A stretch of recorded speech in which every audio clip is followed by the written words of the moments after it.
नमस्कार. पीस रेकीतर्फे सगळ्यांचे स्वागत. रेकीची दीक्षा घेतल्यानंतर 21 दिवस तुमचा कालावधी असतो, तो असतो शुद्धीकरण प्रक्रिया. तुमच्या शरीराची शुद्धी होत असते. शरीरामध्ये जे काही विषद्रव्य असतात ते बाहेर पडायला लागतात. या 21 दिवसांमध्ये तुम्हाला कधीतरी ताप पण येऊ शकतो, तुम्हाला खूप पाणी प्यावेसे वाटते. तर हा असतो शुद्धीकरण कालावधी. आणि खूप सूक्ष्म बदल तुमच्या शरीरात व्हायला लागतात. शारीरिक, मानसिक, भावनिकदृष्ट्या तुम्ही सक्षम व्हायला लागतात. ह्या शक्तीवर जेवढा तुम्ही विश्वास ठेवून रेकीचे ध्यान करता, तुमच्या सगळ्या 7ही चक्रांना जेव्हा तुम्ही रेकी घेता, तेव्हा तुम्हाला जाणवतात खूप आमूलाग्र बदल तुमच्यामध्ये होत आहेत. त्याबद्दल अजून तुम्हाला काय काय बदल व्हायला लागतात, ते प्रत्येकाचे अनुभव वेगवेगळे आहे. प्रत्येकाचे कार्मिक अकाउंट ज्याप्रमाणे क्लिअर व्हायला लागते, त्याप्रमाणे तसे बदल व्हायला लागतात. तर एक महत्त्वाचा बदल अजून होतो की आपली देण्याची वृत्ती खूप वाढते आणि कोणाचे कल्याण हो हा जास्तीत जास्त चांगला विचार आपल्याला यायला लागतो. आणि सगळ्यात मोठा बदल म्हणजे तुमचा आनंदमय कोश खूप छान काम करायला लागतो. तर हा आनंदमय कोश म्हणजे काय? जसं पंचतत्वांनी तयार झालेलं आपलं हे शरीर, पंचतत्वांचा संबंध आहे तुमच्या चक्रांशी. रेकीमधल्या सगळ्या साधकांना जवळपास माहिती आहे. एकदा परत सांगते की पंचतत्व म्हणजे पृथ्वी तत्व, जलतत्व, अग्नितत्व, वायुतत्व, आकाश तत्व, ज्याचा संबंध आहे तुमच्या चक्रांशी. ह्या पंचतत्वांनी तयार झालेलं हे शरीर आणि त्याच्यावर आधारित आहे आपला पंचकोश. मग पंचकोश म्हणजे अन्नमय कोश, जे आपण जे अन्न खातो त्याप्रमाणे आपलं हे शरीर दिसतं, तो आहे आपला अन्नमय कोश. ज्या प्रकारचे आपण अन्न ग्रहण करतो तो आहे आपला प्राणमय कोश. त्याप्रमाणे त्याप्रमाणे आपली ऊर्जा असते. आणि मनोमय कोश, त्याच्यानंतरचा कोश आहे तो मनोमय कोश. मनोमय कोश म्हणजे सहसा तुम्ही सात्विक आहार ग्रहण केला तर तुमचे विचार पण सात्विक व्हायला लागतात. आणि जर तुम्ही तामसी आहार घेतला तर तमोगुण तुमचे वाढायला लागतात. तर त्याला म्हणायचा तुमचा मनोमय कोश. आणि मग त्याच्यापुढे आहे विज्ञानमय कोश. विज्ञानमय कोश म्हणजे विविध गोष्टींचे तुम्हाला ज्ञान मिळायला लागते आणि कुठल्या वेळेला कधी काय करायला पाहिजे हे तुम्हाला कळायला लागते. तुमची आकलन शक्ती वाढते. विविध शास्त्रांचे ज्ञान तुम्हाला व्हायला लागते. त्याला म्हणायचं विज्ञानमय कोश. आणि हा खूप महत्त्वाचा कोश आहे. आपल्याला लक्षात यायला लागतं की कुठल्या गोष्टी केल्यामुळे, दुसऱ्यांचं जास्तीत जास्त भलं केल्यामुळे कशी ह्या वैश्विक शक्तीचे आपल्याला आशीर्वाद मिळायला लागतात. तर वैश्विक शक्ती ही आपोआपच, म्हणजे आपण आपल्या जवळच्या कितीही लोकांना सांगितलं की तुम्ही शिका, पण ते शिकत नाहीत. पण मला असं वाटतं की ती वैश्विक शक्ती असते ती ठराविक लोकांनाच तिच्या मार्गामध्ये घेते. ज्यांची देण्याची वृत्ती असते, ज्यांना भरभरून आपल्याद्वारे दुसऱ्यांचं भलं व्हावं ही इच्छा असते, असेच लोक ह्या रेकीच्या मार्गामध्ये येतात. त्याचबरोबर दत्तगुरू संप्रदायामध्ये जे जास्तीत जास्त दत्तगुरूंची सेवा करत असतात, दत्तगुरू संप्रदायामधल्या गुरूंची सेवा करत असतात, अशी लोक ह्या वैश्विक शक्तीच्या साधनेमध्ये येतात. अशी ही वैश्विक शक्ती जी आपल्याला भरभरून द्यायला लागते दीक्षा दिल्यानंतरच. जेव्हा आपण आपल्या गुरूंकडनं रेकीची दीक्षा घेतो, आपल्याला खूप छान बदल जाणवायला लागतात. प्रत्येक क्षण आपण आनंदाने उपभोगायला लागतो. आणि सगळ्यात एक मोठा बदल होत असेल आणि तो म्हणजे तुमचा आनंदमय कोश उलगडायला लागतो. विज्ञानमय कोशानंतरचा जो कोश आहे तो आहे आनंदमय कोश. आनंदमय कोश म्हणजे तुमची अध्यात्माची प्रगती. बऱ्याच दिवसापासून तुमचं जर एका ठिकाणी जायचं राहिलं असेल, तुमची कुलदेवता, तर त्या ठिकाणी आपोआपच आपण लगेचच जातो, तुमचे दर्शन व्हायला लागते. नाहीतर कुठल्याही कारणाने तुमच्याकडनं चांगली कर्म व्हायला लागतात. विविध क्षेत्रामध्ये तुमची प्रगती व्हायला लागते. अशी ही वैश्विक शक्ती, आपल्यामध्ये असलेले कलागुण त्यांना उजाळा देणारी अशी ही शक्ती आहे. आणि खूप छान अनुभूती यायला लागतात जेव्हा आपल्याकडनं विविध कार्य व्हायला लागतं. आता विविध कर्म आपल्याकडनं व्हायला लागतात. त्यातलंच एक चांगलं कर्म आपण म्हणू शकतो अन्नदान. अन्नदान करण्याची आपली प्रवृत्ती जास्तीत जास्त दृढ व्हायला लागते. आपल्याला असं वाटतं की अरे अन्नदान, जास्तीत जास्त अन्नदान करावं. ती भावना आपली दृढ व्हायला लागते. बऱ्याच लोकांना मी बघते की भरपूर त्यांचा पगार छान असतो किंवा त्यांच्या व्यवसायामध्ये त्यांना भरपूर धनप्राप्ती होत असते. महालक्ष्मी देवींची त्यांच्यावर कृपा असते.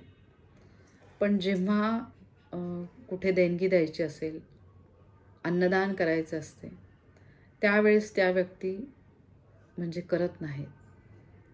खूप जणांना मी बघते की कोणाला द्यायला पण म्हणजे आपलं रोजच्या जेवणातला पण थोडंसं द्यायला पण ते मागे पुढे बघतात. अशा बऱ्याचशा व्यक्ती आहेत. मी म्हणू शकते की माझ्या फॅमिलीमध्ये माझे वडील हे थोर दत्तभक्त होऊन गेले. दत्तगुरूंची जेवढी स्थानं आहेत त्या स्थानावर त्यांनी दत्तगुरूंचं पारायण केले. शिवाय आमच्या शेतावर त्यांनी दत्तगुरूंच्या मंदिराची स्थापना केली, मूर्ती स्थापन केली आणि अजूनही तिथे दत्त जयंतीचा उत्सव असतो. 7 दिवस तिथे गुरुचरित्राचे पारायण असते आणि मग त्यानंतर तिथे भंडारा असतो. तर ही माझ्या वडिलांची परंपरा सुरू ठेवली आहे, ती माझ्या भावाने. आणि खूप छान दत्तगुरूंचे आशीर्वाद आम्हा सगळ्या बहीण भावंडांना मिळत आहेत, ज्याद्वारे अन्नदान करण्याची प्रवृत्ती आमची सगळ्यांचीच आहे. भरभरून अन्नदान आम्हाला करायला आवडतं आणि ज्या ठिकाणी करता येईल तेवढं आम्ही अन्नदान करत असतो. तर ही भावना आपली जास्तीत जास्त दृढ व्हायला लागते. म्हणून जेव्हा कधी अन्नदान हा विषय येतो तर भरभरून करा अन्नदान. बघा, दत्तगुरू माऊलींची जेवढी ठिकाणं आहेत त्या ठिकाणी आहे अन्नदानाची सोय. असे मानण्यात येते की साक्षात दत्तगुरू माऊली जिथे त्यांचे स्थान असते त्या ठिकाणी ते दुपारच्या वेळात सूक्ष्म स्वरूपात असतात. म्हणून जेव्हा कधी तुम्ही दत्तगुरूंच्या स्थानी जाल, भले तुम्ही एक वेळ अभिषेकाला नाही दिले तर पैसे देतील, पण अन्नदान अगदी आवर्जून करा, जे दत्तगुरूंना अतिशय प्रिय आहे. तुम्ही जर 1000 रुपये कमवत असाल तर नक्की त्यातले 250 रुपये तुम्ही दानामध्ये द्या. अन्नदान करा, भरपूर अन्नदान. स्वामी समर्थांना गेला तर तिथे अन्नदान करा, गाणगापूरला अन्नदान करा, गिरनारला करा. बघा, खूप छान आशीर्वाद मिळायला लागतात आपल्याला साक्षात दत्तगुरू माऊलींचे. गेल्या 25 वर्षापासून मी रेकी शिकवत आहेत आणि गेल्या 4 वर्षामध्ये माझी ही साधना खूप वाढलेली आहे. त्यातनं मला लक्षात येतं आहे की जेवढं मी अन्नदान करेल तेवढं मला कमीच वाटतं आहे. असं वाटतं की रोज काहीतरी झालं पाहिजे, रोज अन्नदान झालं पाहिजे. आमच्या जवळच गोशाळा आहे, त्या गोशाळेच्या इथे पण मी जात असते. ज्यांच्या इथे जवळ कुठे गोशाळा असेल तर नक्की आवर्जून तिथे तुम्ही जात जा. त्या गाईला तुम्ही काही नाही, तुम्ही एक केळं खाऊ घालू शकता. बघा, तुमचे भाव खूप महत्त्वाचे आहे. पण नक्की तुम्ही अन्नदान करा आणि बघा, त्या गोमातेचे तुम्हाला आशीर्वाद मिळायला लागतात. एखाद्या गरीबाला तुम्ही नक्की काही ना काही तुम्ही ट्रॅव्हल करत असाल तर तुमच्या गाडीमध्ये तुम्ही ठेवू शकता बिस्किटचे पुडे. कोणी गरीब असेल, अगदीच गरजवंत, तर त्याला तुम्ही देऊ शकता ते बिस्किट्स वगैरे.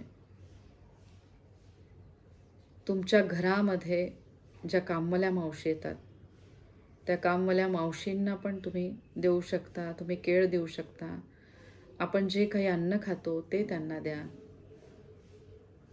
आपल्याला आजकाल शहरीकरणामुळे आपण असं होत नाही की आपल्याकडे जवळच कुठे अनाथ आश्रम असतील किंवा वृद्धाश्रम असतील तिथे आपण दान करू शकतो. पण साक्षात म्हणजे तुमच्या घरामध्ये जे येतात त्यांना तुम्ही अन्नदान करा. जेव्हा तुम्ही एखाद्याच्या घरी जाता तेव्हा नक्की आवर्जून काहीतरी घेऊन जा. रिकाम्या हाताने कधीही कोणाकडे जाऊ नका. बघा, ह्या कलियुगामध्ये हा भवसागर आहे. या भवसागरामध्ये खूप प्रेम कमी होत चाललेलं आहे. हा भवसागर कलियुग आपल्याला तारून जायचं असेल, अन्नदान हे श्रेष्ठ दान आहे आणि ते सगळ्यांनी अगदी भरभरून करा. कधी तुमच्याकडे कोणी आले पाहुणे तर त्यांना तुम्ही काही ना काही नक्की त्यांना खायला द्या. असे हे श्रेष्ठ दान अन्नदान आणि नक्की सगळ्यांनी करा आणि बघा मग ह्या वैश्विक शक्तीचे आशीर्वाद तुम्हाला कसे मिळत राहतात. आपण बघतो की बरेचसे समारंभ असतात लग्नाचे वगैरे, तिथे चांगल्या घरातल्या सगळे लोक असतात, सगळे असतात. बुफे सिस्टीम असते. त्या बुफे सिस्टीममध्ये अगदी मी आवर्जून सगळ्यांना विनंती करते की जरी आपल्याला ऐच्छिक असते की काय पदार्थ घेऊन खायला पाहिजे, तेवढंच घ्या जेवढं तुम्हाला खायचं आहे. तिथे सोय केलेली असते की तुम्ही परत जाऊन तिथे घेऊ शकता. मी बघते बरीचशी लोक खूप वाढून घेतात पानामध्ये, त्यातला अर्ध्या अधिक ते टाकून देतात कचऱ्यामध्ये. तर तो तुम्ही करता अन्नदेवतेचा अपमान. तर असा अपमान नक्की करू नका. अगदी तुम्हाला जेवढं हवं आहे तेवढंच घ्या आणि ते ताटातलं तुम्ही सगळं संपवा. अन्नदेवतेचे आशीर्वाद घ्या.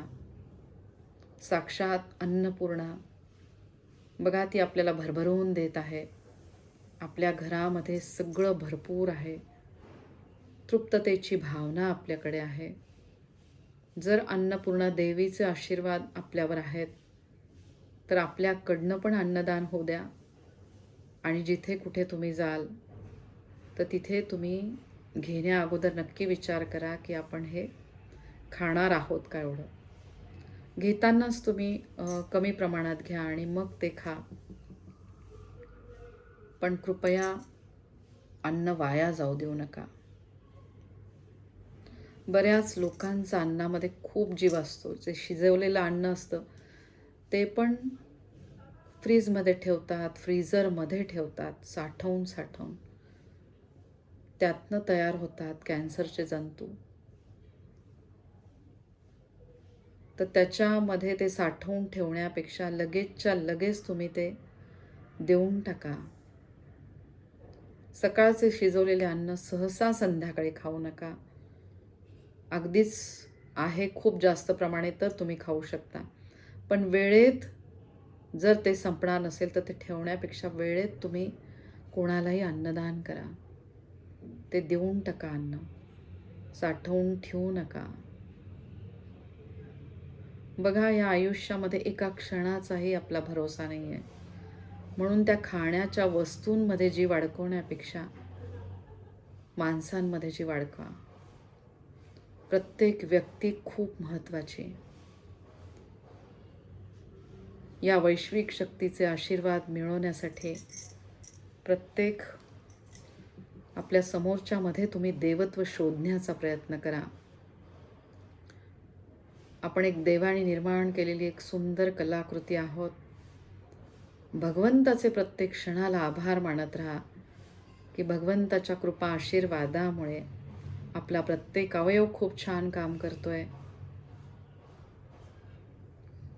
आपल्याला खूप चांगले मन दिलेले आहे. आपल्या चांगल्या हृदयाची खूप काळजी घ्या. आपल्या चांगल्या हृदयाद्वारे सगळ्यांचं कल्याण करण्याचाच विचार करा. अन्नदान ह्या कलियुगामधले सगळ्यात श्रेष्ठ दान आहे. तर जेवढे होईल तेवढे भरभरून अन्नदान करा. कुठेही अन्न वाया जाणार नाही याची काळजी घ्या. अन्न साठवून ठेवण्यापेक्षा ते दुसऱ्यांना द्या. तुम्ही कधी कुठे गावाला जाणार असाल, तुमच्या फ्रीजमध्ये बऱ्याचशा गोष्टी असतात, तर त्या वेळेत तुम्ही तुमच्या कामवालीला देऊन टाका. ज्याला गरज असेल त्याला देऊन टाका. त्या अन्नामध्ये तुमचा जीव अडकवून ठेवू नका. आणि शिळं अन्न तर अजिबात खाऊ नका. शिळ्या अन्नामध्ये विविध जंतू तयार होतात आणि त्या जंतूंद्वारे तुम्हाला विविध आजारपणे येतात. तर नक्की सगळ्यांनी स्वतःच्या शरीराची खूप काळजी घ्या. शिजवतानाच तुम्ही अन्न अगदी कमी प्रमाणात तयार करा. घरामध्ये किती व्यक्ती आहे त्याप्रमाणे तुम्ही अन्न तयार करू शकता आणि मग त्याद्वारे तुम्ही हे अन्नपूर्णा देवीचे तुम्ही पूजन करत असता. वेळेत ठराविक अन्न तयार करून ते वेळेत संपवणे, हा नियम तुम्ही आजपासून बांधून घ्या आणि बघा त्या अन्नपूर्णा देवीचे तुम्हाला कसे आशीर्वाद मिळायला लागतात. नेहमी तुमची देण्याची वृत्ती ठेवा. वेळेमध्ये सगळं अन्न संपवा, दुसऱ्यांना द्या. अन्नपदार्थांद्वारे जशी आपल्या आत्म्याला शांतता मिळते तसा समोरच्याचा पण आत्मा शांत करा. भरभरून होईल तेवढे शक्य असेल धार्मिक ठिकाणी तुम्ही जाता, धार्मिक स्थळी, तिथे तुम्ही अन्नदान करा. दत्तगुरु माऊलींची जेवढी ठिकाणं आहेत बाकी ठिकाणी भरभरून अन्नछत्र सुरू असते, तिथे तुम्ही अन्नदान करू शकता. वाढदिवसाला आपण आपली मित्रमंडळी बोलवतो, सगळे बोलवतो. नक्की आवर्जून तुम्ही पार्टी करा, सगळ्यांना द्या. भरपूर अन्नपदार्थ आपण त्यावेळेस आपले मेनू असतो आपला छान ठरलेला, नक्की करा. पण एक लक्षात ठेवा की जेव्हा वाढदिवस असेल तर त्या व्यक्तीच्या नावाने तुम्ही कुठेही धार्मिक स्थळी अन्नदान करा किंवा तुम्ही वृद्धाश्रमात करू शकता, अनाथ आश्रमात दान करू शकता. जे दत्तगुरु माऊलींना अतिशय प्रिय आहे असे अन्नदान नक्की सगळ्यांनी आवर्जून करा. जिथे शक्य असेल, जिथे कुठे तुम्हाला चान्स मिळेल अशा ठिकाणी अगदी आवर्जून तुम्ही देत राहा. दिल्याने तुम्हाला लक्षात येईल की भरभरून तुमच्याकडे ही ब्रह्मांडीय शक्ती, तिचे आशीर्वाद तुम्हाला मिळत आहेत. असे हे अन्नदान ह्या कलियुगामधले सगळ्यात श्रेष्ठ दान नक्की सगळ्यांनी आवर्जून करा. अवधूत चिंतनम श्री गुरुदेव दत्त. श्री स्वामी समर्थ. जय जय स्वामी समर्थ.